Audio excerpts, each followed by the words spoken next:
કહેવાય છે કે ભક્તો જો સાચા દિલથી ભક્તિ કરે તો ભોળાનાથ જલ્દી રાજી થઈ જાય છે અને એટલે જ સોમવારે ભોળાનાથને રીઝવવા શિવ મંદિરોમાં ભક્તોની ભીડ ઉમટી પડે છે। ત્યારે આજે જ્યારે સોમવાર છે ત્યારે ચાલો દર્શન કરીએ એવા શિવ મંદિરના જે પૌરાણિક છે અને આ મંદિર આવેલું છે છોટાઉદેપુરમાં। હાફેશ્વર મહાદેવ તરીકે ઓળખાતા આ શિવ મંદિર પ્રત્યે ભક્તોને અતૂટ શ્રદ્ધા છે। તો ચાલો જાણીએ આ શિવ મંદિરની ગાથા।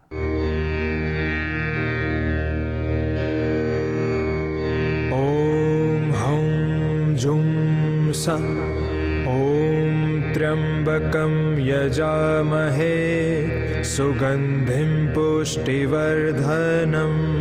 हाफेश्वर महादेव मंदिर છોટાઉદેપુર જિલ્લાના કવાડ તાલુકાના હાફેશ્વર ગામે આવેલ છે હાફેશ્વર મહાદેવનું મંદિર। છોટાઉદેપુરથી 41 કિલોમીટર દૂર નર્મદા નદીના કિનારે આવેલ હાફેશ્વર મંદિર કલહંસેશ્વર મહાદેવ તરીકે પણ ઓળખાય છે। કહેવાય છે કે જેટલા ગામોમાંથી નર્મદા નદી પસાર થાય છે તે બધા જ તીર્થ સ્થળ છે। આ તીર્થ સ્થળોમાંનું જ એક તીર્થ સ્થળ એટલે હાફેશ્વર મહાદેવનું મંદિર। ગુજરાત, મધ્યપ્રદેશ અને મહારાષ્ટ્ર જેવા 3 રાજ્યોની સીમા પર સ્થિત હાફેશ્વર મહાદેવનું મંદિર યાત્રાળુઓ માટે એક વિશ્રામ સ્થાન છે। घोषमेशं च शिवालये। મંદિરની અંદર પ્રવેશતા જ ભગવાન શંકરની વિશાળ મૂર્તિના દર્શન થાય છે,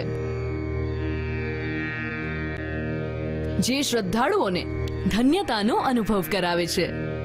હાફેશ્વર મહાદેવનું મંદિર ખૂબ જ રચનાત્મક શૈલીથી સર્જાયેલું છે, જેની પ્રતીતિ મંદિરનું ઘુમ્મટ જોતા જ થાય છે। ઘુમ્મટની અંદર ભગવાનના ખૂબ જ સુંદર ચિત્રો રચાયેલા છે। ઘુમ્મટની વચ્ચે તપસ્યામાં બેઠેલા ભગવાન શંકર શ્રદ્ધાળુઓને દર્શન આપી રહ્યા છે। તેની ફરતે ભગવાન કૃષ્ણ ગોપીઓ સાથે રાસલીલા કરી રહ્યા હોય તેવું જણાય છે। ઘુમ્મટની ચિત્રશૈલી કલાકૃતિનું એક ઉત્કૃષ્ટ ઉદાહરણ છે, જેમાં વિવિધ દેવી દેવતાઓની ખૂબ જ સુંદર આકૃતિઓ ભક્તોના મન હરી લે છે। મંદિરના ગર્ભગૃહની અંદર શિવલિંગની સ્થાપના થયેલ છે। ગર્ભગૃહની બહાર ડાબી બાજુ દુંદાળા ગણપતિના દર્શન થાય છે, તો જમણી બાજુ બજરંગબલી હનુમાનની મૂર્તિ બિરાજમાન છે। કલહંસેશ્વર ઋષિનો જે હતો, ભોલેનાથે જે વરદાન આપ્યું એના નિમિત્તે આજે પણ આ વડ વર્ષો પુરાણો છે ને આજે પણ એ વડને એને જમીનનો કોઈ આધાર નથી, શિવલિંગના આધારે એ વડ જીવે છે। એટલે જે તે વખતે જે કલહંસેશ્વર ઋષિને જે વરદાન આપ્યું હતું એ વરદાન નિમિત્તે આજે પણ સાક્ષાત્કાર અહીં જોવામાં મળે છે। एतानि ज्योतिर्लिंगानि।